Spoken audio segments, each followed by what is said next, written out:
The night pressed down like a heavy blanket. King Saul stood alone on a dark hillside, watching enemy fires flicker in the distance like angry stars. His hands trembled inside his armor. His lips moved in desperate whisper. "Lord, why won't you answer me?" But heaven was silent. Once, God had spoken to him clearly, through prophets, through dreams, through peace that settled in his chest like warm light. But now, nothing. Just emptiness that made his throat tight and his heart pound with fear he couldn't name. The Philistine army stretched across the valley below, thousands of warriors sharpening swords and laughing around their fires. Tomorrow they would charge. Tomorrow blood would soak the earth. And Saul, the tall king who once stood head and shoulders above everyone, felt small, forgotten, alone. He closed his eyes and tried again. "Please, speak to me." Still nothing. A cold wind cut across the hill, carrying the smell of smoke and distant rain. Somewhere in the camp behind him, his soldiers whispered nervously. They were looking to him for courage, for direction, for hope. But how could he give what he didn't have? This silence wasn't new. It had been growing for years, creeping in slowly like shadows at sunset. And tonight, standing on this hill, Saul finally understood the terrible truth. God had stopped listening. But it wasn't always this way. Years earlier, Saul was just a young man, tall, yes, but shy and uncertain. He didn't dream of crowns or kingdoms. He only wanted to find his father's lost donkeys and go home before dark. Dust rose around his sandals as he walked the rocky paths, squinting against the afternoon sun. His servant walked beside him, equally tired and frustrated. Where could they have gone? Saul muttered, wiping sweat from his forehead. His father, Kish, was a wealthy man from the tribe of Benjamin. People respected the family. But Saul? He felt invisible. Just another son doing another boring task while his brothers handled more important things. "Why does everything always fall on me?" he whispered to himself. The servant stopped suddenly. "There's a prophet nearby. A man named Samuel. Maybe he can tell us where the donkeys are." Saul hesitated. Prophets made him nervous. They looked at you like they could see straight through your skin into your secrets. But they were lost, tired, and running out of options. "Fine," Saul said quietly. "Let's go." He had no idea that finding those donkeys would change his life forever. That the man waiting for him in the next town wasn't just going to answer his question about animals. Samuel was going to answer a question Saul had never dared to ask. Who am I meant to be? The town was small, perched on a hill with narrow streets and flat-roofed houses. People moved quickly, preparing for a sacrifice at the high place. Smoke rose from cooking fires. Children chased each other, laughing. Saul felt out of place, too tall, too awkward, too ordinary for something sacred. Then he saw him. Samuel stood at the town gate, an old man with a long gray beard and eyes that burned with something Saul couldn't name. The prophet wasn't looking around casually. He was waiting. Watching, as if he knew exactly who was coming. When their eyes met, Saul's breath caught. Samuel walked straight toward him, moving through the crowd like water parting around a stone. He stopped inches from Saul's face and spoke in a low, steady voice that made the air feel heavy. "You are the one God has chosen." Saul blinked. His heart hammered. "What?" "Tomorrow I will anoint you as king over Israel." The words didn't make sense. King? Him? He wasn't a warrior. He wasn't a leader. He was just a farmer's son looking for lost donkeys. "But I'm nobody," Saul stammered. "My family is the smallest in Benjamin. I'm the least in my father's house." Samuel's expression didn't change. God does not see as man sees. He has chosen you. That night, Saul couldn't sleep. He lay awake staring at the ceiling, oil lamp flickering beside him. His mind spun with questions, fears, impossible possibilities. Somewhere deep inside, a small voice whispered, "What if I'm not enough?" The day came for Israel to choose their king publicly. Samuel gathered all the tribes at Mizpah, thousands of people pressing together under the hot sun. Tension buzzed in the air like flies over fruit. Samuel stood on a raised platform and called out, "The Lord has chosen your king today. Tribe of Benjamin, step forward." The crowd murmured. Benjamin was the smallest tribe. Why would God choose from them? Lots were cast. Saul's family was selected. Then his clan. Then his name. Saul, son of Kish. Samuel's voice rang out. Come forward. But Saul wasn't there. People looked around, confused. Whispers rippled through the crowd. Where was he? Did he run away? Samuel closed his eyes, listening. Then he spoke firmly. He has hidden himself among the baggage. Guards ran to the supply area and found him, crouched behind stacks of bags and bundles, trembling, trying to make himself invisible. Come out, they said gently. Saul shook his head, shame burning his face. I can't. But they pulled him to his feet and led him forward. When he emerged from the crowd and stood on the platform, people gasped. He was a full head taller than anyone else, powerful, striking, the picture of royalty. Samuel raised Saul's hand. He is the man the Lord has chosen. There is no one like him among all the people. The crowd erupted. Long live the king. But inside, Saul felt like he was drowning. The applause was loud, but it couldn't silence the fear whispering in his chest. At first, being king felt like wearing someone else's clothes. Too big, too heavy, never quite fitting right.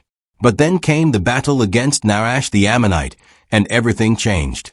Nahash had surrounded the city of Jabesh-Gilead, threatening to gouge out the right eye of every man unless they surrendered. When messengers brought the news, rage exploded in Saul's chest, a fire he'd never felt before. He cut a pair of oxen into pieces and sent them throughout Israel with a message. This is what will happen to the oxen of anyone who does not follow Saul into battle. The people came, 30,000 strong. Saul stood at the front of the army, sword raised, voice booming. For the first time in his life, he felt powerful. Not afraid. Not small. Powerful. They struck at dawn. The enemy scattered like dust in wind.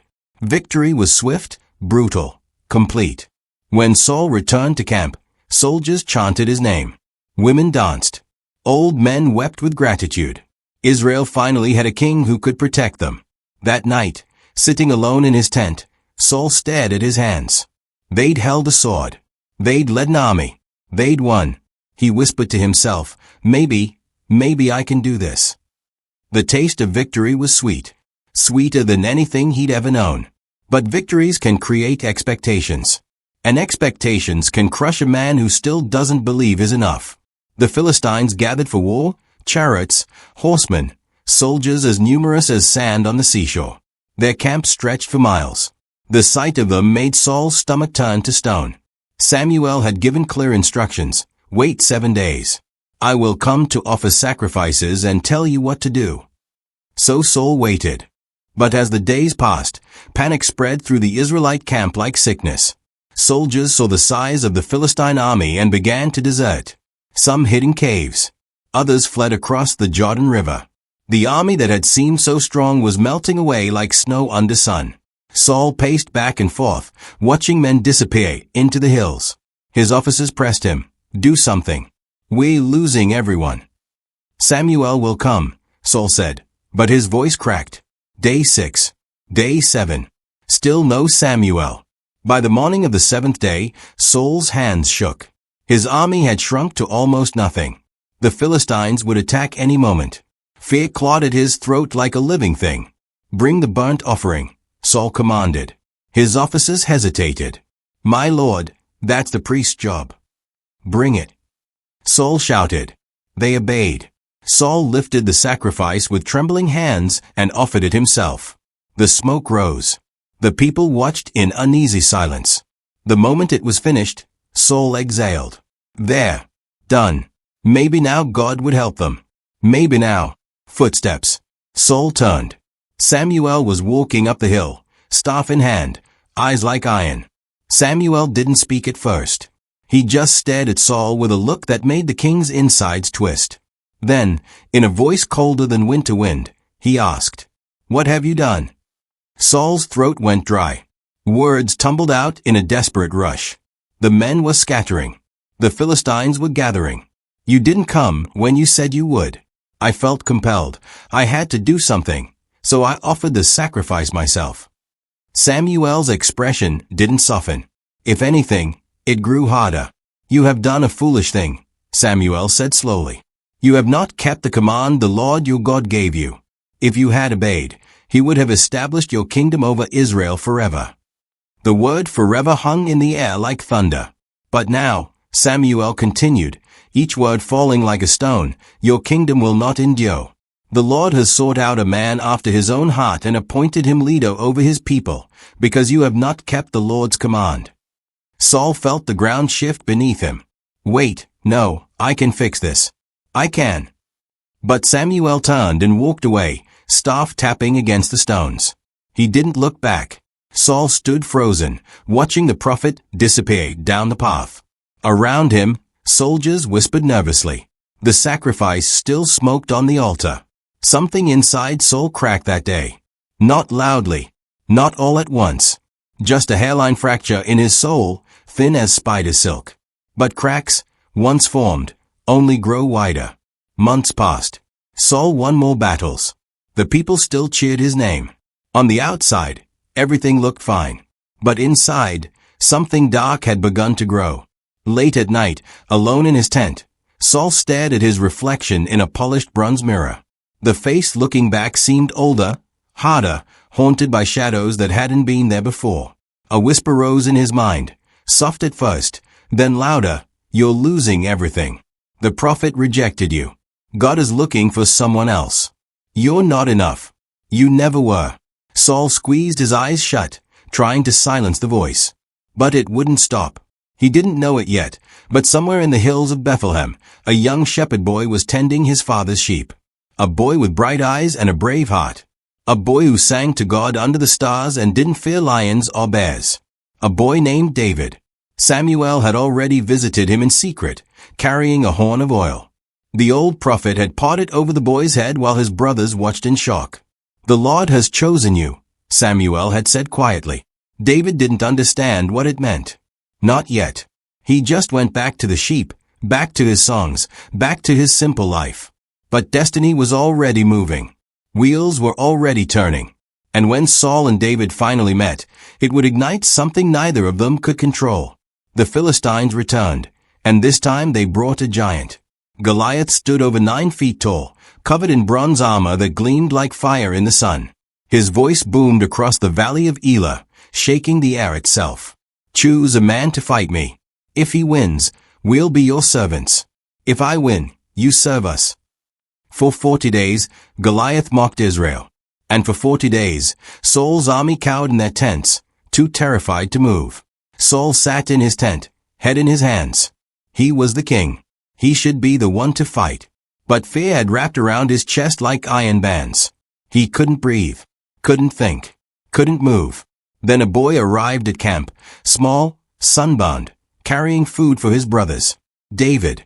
When David heard Goliath's taunts, his face flushed with anger. Who is this uncircumcised Philistine, that he should defy the armies of the living God? His brothers told him to be quiet and go home. But word reached Saul, and the king summoned the boy. David stood before him, barely 17, smelling of sheep and dust. "Let no one lose heart," David said boldly. "I'll fight him." Saul almost laughed. Almost. But there was something in the boy's eyes, a fearless light that Saul had lost somewhere along the way. "Go," Saul whispered, "and the Lord be with you." David walked into the valley with 5 smooth stones and a sling. Goliath laughed. Then David ran forward, whipped the stone through the air, and struck the giant between the eyes. Goliath crashed to the earth like a felled tree. Israel erupted in cheers. Saul watched the boy walk back through the crowd, and something cold tightened in his chest. "Who is that boy?" he asked. "His name is David." Victory celebrations filled the streets. Women danced. Musicians played. The air buzzed with joy. But then the singing started, a song that spread from village to village, sung by laughing women with tambourines. "Saul has slain his thousands, and David his tens of thousands." Saul heard it as he rode through the city. At first, he smiled. Then he heard it again, and again, and again. Thousands, tens of thousands. His smile faltered. The crowds weren't chanting his name anymore. They were chanting David's. The boy was just a shepherd. Saul was the king. Yet the songs made it sound like David was greater. Saul's jaw tightened. His hands gripped the reins until his knuckles turned white. That night, he lay awake, the song echoing in his mind like a curse. Tens of thousands. Tens of thousands. Tens of thousands. Jealousy slithered into his heart, a serpent coiling around his thoughts. It whispered, "They love him more than you. He's young, strong, brave. Everything you're not. He'll take your throne. He'll take everything." Saul sat up, breath coming fast. His chest felt tight. His vision blurred. No, he was the king. God had chosen him. This boy was nothing. Just a shepherd with a lucky shot. But the whisper wouldn't stop. "He's coming for your crown." From that moment, everything changed. Jealousy didn't just visit Saul's heart. It moved in, unpacked its bags, and made itself at home. And once jealousy enters, it never leaves quietly. David became a regular presence in Saul's palace, playing the harp to soothe the king's troubled mind. His music was beautiful, gentle, calming, like water over stones. But it didn't help anymore. Saul sat on his throne, staring at David's fingers plucking the strings. The boy's eyes were closed, lost in the melody, unaware of the storm building inside the king. And then it came, the dark presence. A troubling spirit pressed down on Saul like weight on his chest. Whispers filled his ears. "He's stealing your glory. He's turning your people against you. Kill him. Kill him now, before it's too late." Saul's hand moved to the spear, leaning against his throne. David kept playing, soft and pure. Saul's fingers tightened around the spear shaft. His heart pounded. Sweat dripped down his temple. "Do it. Now." Saul stood, raised the spear, and hurled it with all his strength. The spear flew across the room like lightning, and buried itself in the wall. David had moved at the last second, eyes wide with shock. He stared at Saul, harp still in his hands, trying to understand what had just happened. Saul stood frozen, chest heaving. Horror washed over him. What had he done? But before he could speak, the darkness whispered again, "You missed. Next time, don't miss." David backed toward the door, never taking his eyes off the king. Then he turned and ran. Saul sank back onto his throne, staring at the spear, still quivering in the wall. Saul's son Jonathan loved David like a brother. They had made a covenant together, exchanging robes and weapons as a sign of their bond. Jonathan saw in David what Saul once was, brave, faithful, loyal. But Saul saw only threat. One night at dinner, Jonathan tried to defend David. "Father, he's done nothing wrong. He's fought for you. Risked his life for Israel. Why do you want to harm him?" Saul's face turned red. He slammed his fist on the table, making cups jump. "You son of a perverse and rebellious woman." Saul shouted, "Don't you see? As long as David lives, you will never be king. Your kingdom will never be established." Jonathan stood slowly, face pale. "You would kill an innocent man to protect a throne that's already slipping away." Saul grabbed a spear and hurled it at his own son. Jonathan dodged. The spear clattered against the wall. Silence fell like snow. Jonathan looked at his father, really looked at him, and saw a stranger. The man he'd known, the father he'd loved, was disappearing behind curtains of fear and rage. "You've already lost," Jonathan whispered, "and you don't even see it." He walked out of the hall, heartbroken. Saul sat alone at the table, surrounded by food no one was eating, in a palace that suddenly felt empty. Betrayal doesn't always come from enemies. Sometimes it's born in the house you built with your own hands. David fled into the wilderness. Saul pursued him with 3,000 men, the best soldiers in Israel, hunting one unarmed fugitive like he was the greatest threat to the kingdom. Mountains rose around them, jagged and endless. Caves pocked the cliffs like wounds. The sun beat down mercilessly. Saul's eyes burned with obsession. He barely slept, barely ate.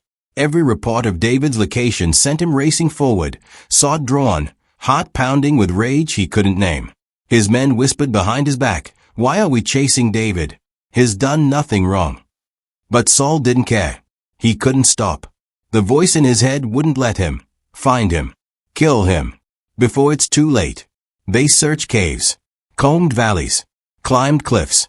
Days blurred into weeks. David stayed one step ahead, moving like wind through the rocks. He had a band of outcasts with him now, men with debts, men in distress, men with nothing to lose. 400 followers who believed in the shepherd more than the king. At night, Saul lay on hard ground and stared at the stars.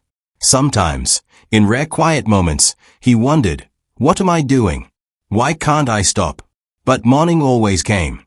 And with it, the voice, he'll take everything from you. Hunt him, hunt him, hunt him. So Saul rose and continued the chase, deeper into the wilderness, further from the man he used to be. One afternoon, Saul entered a cave to relieve himself. He went deep inside, away from his men, seeking privacy in the cool darkness. He didn't know David and his men were hiding in the shadows at the back of that same cave. David's men whispered urgently, "This is it. The Lord has delivered him into your hands." David crept forward, silent as breath, until he was inches from Saul. The king's robe hung, within reach. Carefully, David cut off a corner of the fabric with his knife. But even as he did it, his heart pounded with guilt. He's still God's anointed. I can't harm him. When Saul left the cave, David followed at a distance. Then he called out, "My lord the king." Saul spun around, hand on his sword. David bowed low, face to the ground. Then he held up the piece of robe. "Look, I could have killed you. My men urged me to. But I wouldn't raise my hand against you because you are the Lord's anointed." Saul stared at the torn fabric. His throat tightened. "Why do you hunt me like this?" David's voice cracked. "What have I done?" For a moment, the darkness lifted. Saul saw clearly, really saw, the boy kneeling before him. Loyal, merciful, innocent. Saul's face crumpled.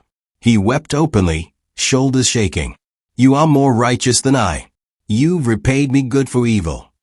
Then he walked away, tears streaming down his face. But tears can't heal what fear has broken. Samuel came to Saul with a message from God, clear, direct, no room for misunderstanding. Go and attack the Amalekites. Completely destroy everything they have. Do not spare them. Kill men, women, children, livestock, everything. Saul gathered his army and marched. The battle was swift. The Amalekites fell. Victory was total. But then Saul made a decision. He looked at Agag, the Amalekite king, tall, regal, dressed in fine robes. Why kill him? He could be useful. A trophy. He looked at the best sheep and cattle. Why waste good livestock? We can sacrifice these to God. Surely that's better than destroying them. So Saul spared what he wanted and destroyed the rest. That night, God spoke to Samuel, "I regret that I made Saul king, because he has turned away from me and not carried out my instructions." Samuel was so troubled he cried out to the Lord all night. The next morning, Samuel went to find Saul. He found him setting up a monument to himself. Saul greeted him with a smile. "I have carried out the Lord's instructions." Samuel's face was stone. "Then what is this bleating of sheep I hear? What is this lowing of cattle?" Saul stammered. "The soldiers brought them to sacrifice to the Lord." "Stop." Samuel's voice cracked like thunder. "Does the Lord delight in burnt offerings and sacrifices as much as in obeying his voice? To obey is better than sacrifice." He stepped closer, eyes blazing. "Because you have rejected the word of the Lord, he has rejected you as king." The words hit Saul like a fist. "No, please, I sinned. Come back with me so I can worship." But Samuel turned to leave. Saul grabbed his robe. It tore. Samuel looked at the torn fabric. "The Lord has torn the kingdom of Israel from you today." And he walked away. Saul tried to pray. His lips moved, forming words, pleading with heaven. But nothing came back. He offered sacrifices. Smoke rose to the sky. But the heavens felt like bronze, cold, hard, unmoving. He asked priests to inquire of God. They tried. But when they cast lots or sought dreams, there was only silence. Day after day, the silence grew heavier. It pressed on Saul like stones on a drowning man. Late at night, he knelt in his room, face to the floor, whispering desperately, "Lord, speak to me. I'm sorry. Please. I'll do better. Just speak to me." But God was silent. Saul had spent years ignoring God's voice when it came clearly. Now, When he finally wanted to hear it, the voice was gone, and the silence was unbearable. Without God's voice, Saul felt blind. Every decision felt wrong. Every battle filled him with dread. He second-guessed everything, paralyzed by fear. His advisors watched him unravel, but no one knew how to help. The troubling spirit returned, stronger than before. It brought voices, whispers that hissed accusations, planted doubts, fed his paranoia. Saul became a king without God, a leader with no guidance, a man stumbling through darkness, reaching for a hand that was no longer there. And silence can drive even kings to madness. Desperation makes people do unthinkable things. Saul couldn't bear the silence anymore. He needed answers, any answers. So he did what he'd once condemned others for doing. "Find me a woman who speaks to the dead," he told his servants. They hesitated. "My lord, you've driven all such people out of Israel. It's forbidden." "Find one." Saul's voice was raw, almost pleading. They told him about a woman in Endor. That night, Saul disguised himself in common clothes and went with 2 servants. They traveled in darkness, hoods pulled low, avoiding the main roads. When they reached the woman's house, she opened the door crack, eyes narrow with suspicion. "Bring up the spirit of Samuel," Saul said. The woman stepped back, afraid. "You're trying to trap me. King Saul has cut off mediums from the land. Why do you set a trap for my life?" Saul swore an oath. "As surely as the Lord lives, you will not be punished." Reluctantly, she agreed. The room grew cold. Shadows deepened. The woman began to chant, calling into the darkness. Then suddenly she screamed, "Why did you deceive me?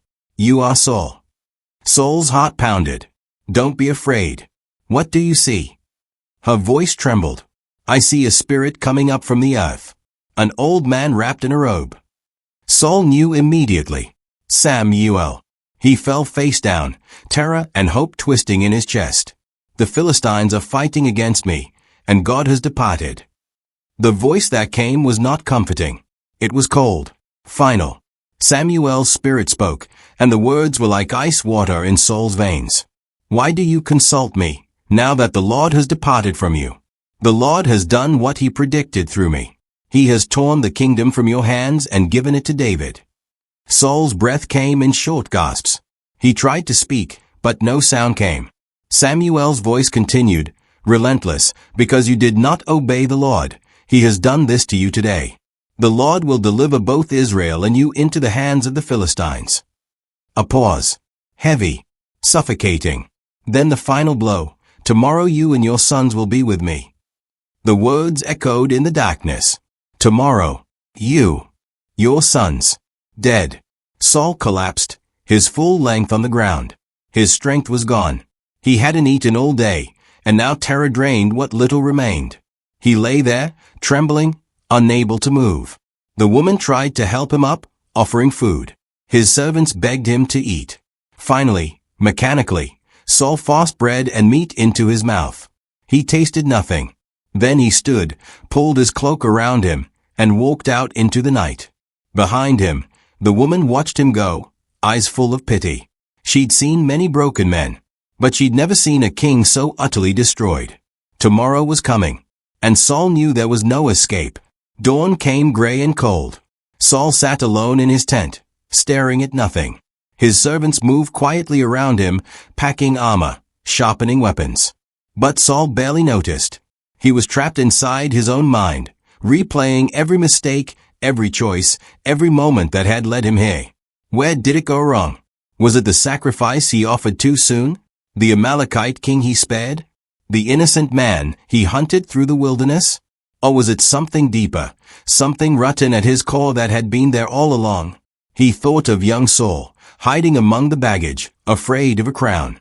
He thought of the prophet's words, "God has chosen you." He remembered believing it, for just a moment. But belief is fragile. And Saul's belief had shattered piece by piece, replaced by fear, jealousy, and desperate grasping. "I was never enough," he thought. God knew it. Everyone knew it. Outside, soldiers called to each other, preparing for battle. Life continued.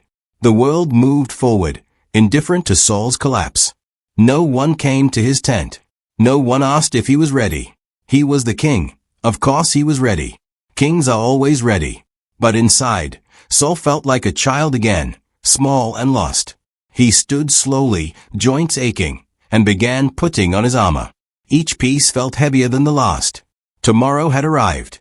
Mount Gilboa rose against the sky like a dark wave. The Philistine army covered the valley below, a sea of bronze and iron, shields glinting like scales.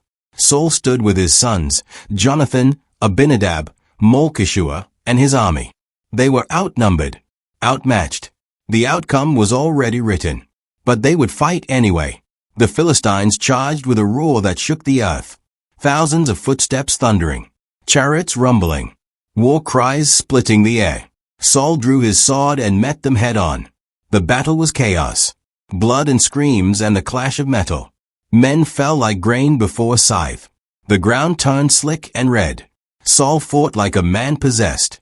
Not with hope of victory, but with the fury of someone who has nothing left to lose. He swung his sword wildly, desperately, cutting through anyone who came close. But the Philistines were too many. Israel's lines broke. Men scattered, running for the hills. And then Saul saw him, Jonathan, surrounded by enemy soldiers. Jonathan fought bravely, sword flashing in the sun. But there were too many. Saul tried to reach him, pushed forward, shouted his name. But he was too late. Jonathan fell, struck by Philistine blades. He hit the ground and didn't rise. Saul's world stopped. Sound faded. Time stretched. His son, his brave, loyal, beloved son, the one who deserved to be king more than Saul ever did, gone. Saul screamed, a raw, animal sound that tore from his chest. And then the arrow found him. Pain exploded in Saul's side. He looked down and saw the arrow shaft protruding from his armor, blood spreading dark and fast. His legs buckled. He fell to his knees. Around him, the battle raged on. But to Saul, it felt distant now, like watching from underwater. His armor-bearer rushed to him. "My lord." Saul gripped the young man's arm. His voice came out weak, ragged. "Draw your sword and run me through. Don't let these uncircumcised Philistines abuse me." The armor-bearer's face went white. I can't do that." "Please," Saul gasped. Blood filled his mouth. "End it." But the young man was too afraid. He backed away, shaking his head, tears streaming. Saul looked around. Bodies everywhere. Israelites fleeing. Philistines closing in. His sons lying dead. His kingdom shattered. Samuel's words echoed. "Tomorrow you and your sons will be with me." It was happening, just as the prophet said. Saul reached for his own sword. His hand trembled. The blade was impossibly heavy. But he managed to grip the hilt and turn the point toward himself. For a moment, he hesitated. This was it. The final choice. The last thing he would ever do. He thought of Goliath falling. Of David's mercy in the cave. Of Samuel's disappointed eyes. He thought of the boy he used to be, searching for donkeys, never dreaming of crowns. Then Saul closed his eyes and fell forward onto his sword. The Philistines found Saul's body the next morning. They cut off his head and stripped his armor, parading it as a trophy. They fastened his body to the wall of Beth-shan for all to see, a warning, a mockery, the final humiliation. But the men of Jabesh-Gilead remembered. They remembered how Saul, in his first act as king, had saved their city. They remembered his courage, his strength, the man he'd been before fear consumed him. So they traveled all night, risking their lives, and took down the bodies of Saul and his sons. They brought them back and buried them honorably beneath a tamarisk tree. And they fasted 7 days. News traveled slowly. Runners carried the message across Israel. Saul is dead. The king has fallen. Jonathan is gone. When David heard, he was in Ziklag. A young man came claiming he'd killed Saul at the king's request. David's face went pale. He tore his robe.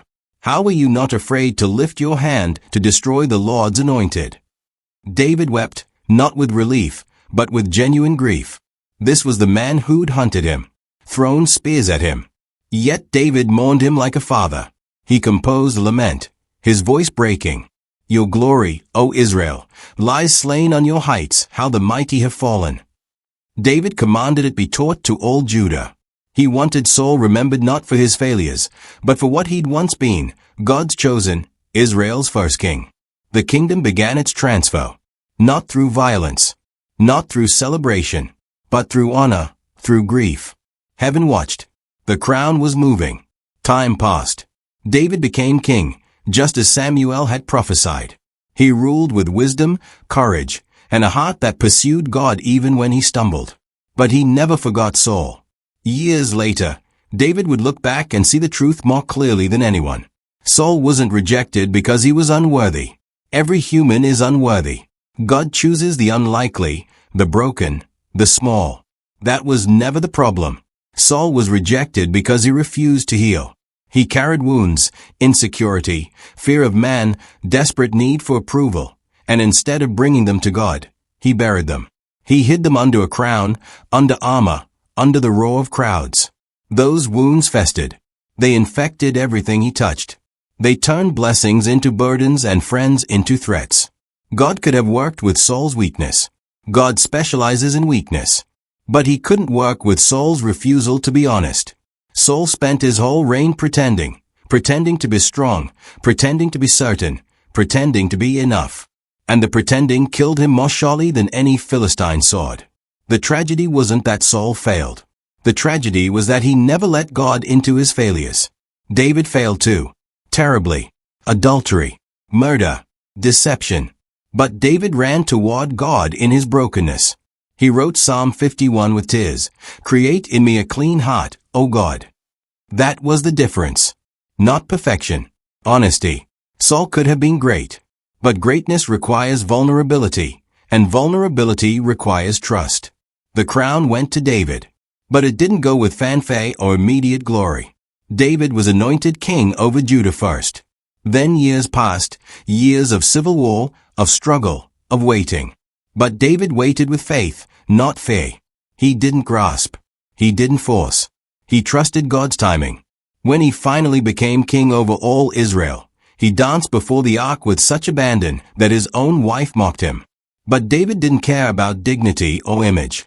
He cared about worship. This was the man God called a man after my own heart. Not because he was perfect, but because when God looked at David's heart, he saw someone who wanted to be close to him. David honored Saul even in his reign. He sought out Saul's remaining family to show them kindness.